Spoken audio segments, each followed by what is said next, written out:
চুনা মাছের আলুর একটা নতুন রেসিপি। প্রথমেই মা এখানে নিয়ে নিয়েছে কড়াইয়ের মধ্যে একটু তেল।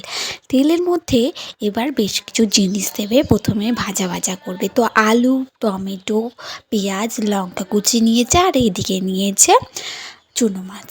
প্রথমেই দিয়ে দিল পেঁয়াজ, সেটাকে একটু ভাজা ভাজা করে ওর ভিতরে দিয়ে দিচ্ছে আলু। এরকমভাবে দেবে, আর তোমরা রেসিপিটা বাড়িতে ট্রাই করে দেখবে, অবশ্যই দারুণ খেতে, দারুণ টেস্টি। তার উপরে দিয়ে দিল লঙ্কা, আর এটা ভাজা ভাজা করে এর উপরে টমেটোগুলো দিয়ে দিচ্ছে। টমেটো দেওয়ার পর এবার এটাকে একটু নাড়াচাড়া করে হালকা একটু রেখে দেবে, যাতে এটা একটু জাল হয়ে যায়। তার উপরে দিয়ে দেবে হলুদ, হলুদ দেবে, আর সঙ্গে দেবে নুন, জিরে, এগুলো দিয়ে দেবে। দিয়ে এবার এটাকে নাড়াচাড়া করতে থাকবে। নাড়াচাড়া করলে এই মশলাপাতিগুলো ভালো করে এর ভিতরে মিক্সড হয়ে যাবে। মিক্সড হওয়ার পর এটাকে একটু সময় ধরে নাড়াচাড়া করবে,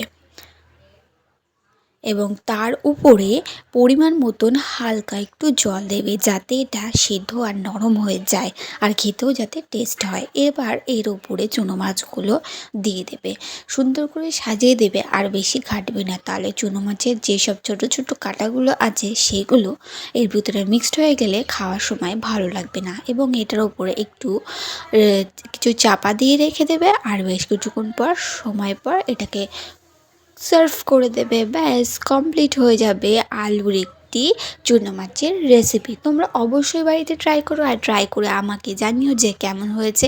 আর নেক্সট ভিডিও কী আপলোড করব তোমরা অবশ্যই বলো।